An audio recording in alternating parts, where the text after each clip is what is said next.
어제는 뭐 엄청 더운데 오늘은 주일인데 해가 약간 구름이 있고 바람이 있으니까 그래도 시원하네요.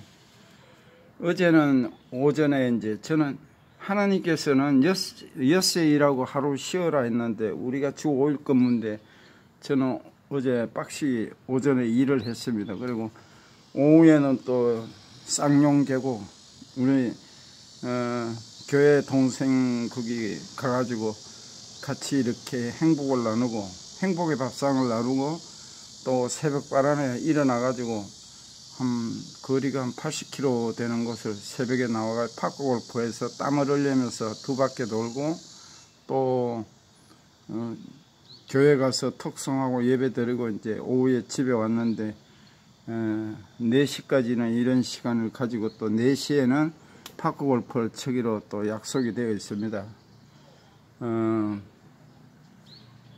사람의 이렇게 쉼을 가지라는 거죠. 365일 일주일에 엿새 일하고 하루 쉬어라 했는데 주 5일 근무니까 보통 5일 일하고 이틀 쉬는 거죠. 엄청난 하루 반만 쉬어도 많이 쉬는 건데 하나님께서는 이제 쉬게 하리라 했어요.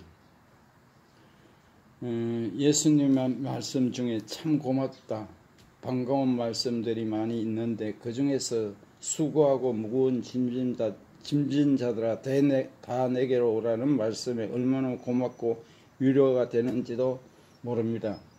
예수님 당시에 무거운 짐을 지고 허덕이며 쉬지 못하는 사람들이 많이 있었습니다. 날마다 죽어라 일을 하는데 노상 생활은 쪼들려서 일용할 양식을 걱정해야 하고 몸은 망가져서 병이 들고 이렇게 심신이 지친 사람들이 많았어요. 예수님은 이런 사람들의 딱한 형편을 너무나 잘 알고 계셨고 이들에게 쉬라고 이들에게 위로가 되는 말씀을 자주 하셨습니다. 옛날뿐만 아니라 지금도 무거운 짐을 지고 허덕이는 사람들이 많아요. 어른은 어른대로 아이는 아이대로 편히 쉴 틈이 없어요. 어른들은 직장일에 시달리고 아이들은 학원 공부하느라고 바쁘고 엘리야 예언자 이야기에서 좀 특이한 대목이 있어요. 바알 예언자들과 용감하게 싸우던 엘리야가 아합왕 왕비 이스라엘이 등장하니까 갑자기 기가 팍 꺾입니다. 두려움에서 휩싸여서 광야로 도망을 갑니다. 엘리야가 몹시 지쳐서 로뎀나무 밑에 쓰러졌어요. 이때 하나님이 엘리야에게 천사를 보내주셨는데 천사가 하는 일이 뭔가요? 누워있는 엘리야를 어루만져 주었어요.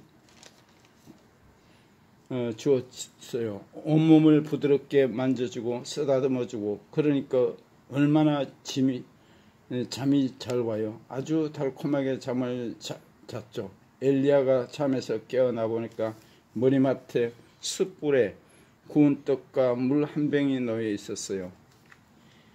이 상을 누가 차려놓았었나요?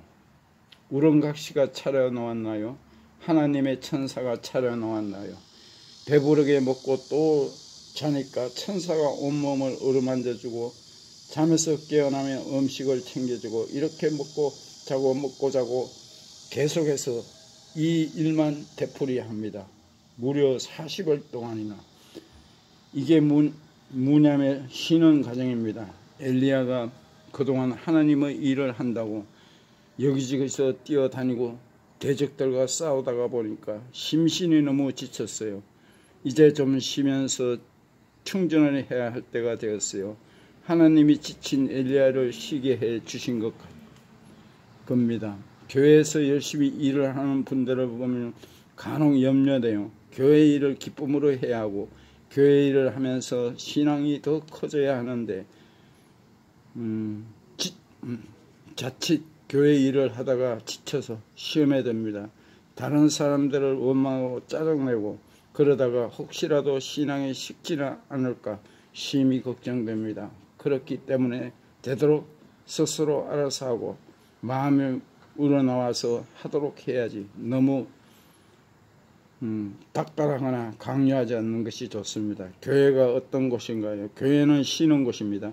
쉴 만한 물가가입니다. 세상에서 지친 영혼들이 무거운 짐을 내려놓고 평안히 쉬면서 안식을 누리는 곳입니다. 여러분이 교회 나올 때마다 예배를 드리고 찬송을 부르며 세상에서 경험하지 못한 평안한 휴식을 맛보기를 합니다. 그러나 성직자가 성도들이 이렇게 돈으로 보이면 안 됩니다. 오직 목사님은 성경을 참 많이 읽고 바르게 가르쳐서 성도들이 좋은 말씀을 듣고 우리가 사회에서 상처받고 속사람이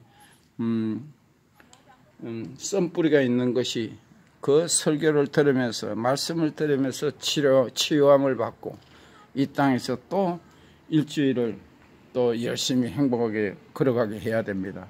목사님은 아주 귀한 설교만 잘하면 성도들이 행복을 느끼고 또 썬뿌리가 치료됩니다. 사회에서 일주일 동안 5일 동안 6일 동안 지친 영혼과 육신이 회복되고 또 재충전하여 또 세상에 나가서 나라를 사랑하며 이웃을 사랑하며 복음을 전하는 일꾼이 될 것입니다. 오늘도 주일 오후 화이팅 하시고 다음 주일 또 행복하고 즐기세요. 사랑합니다.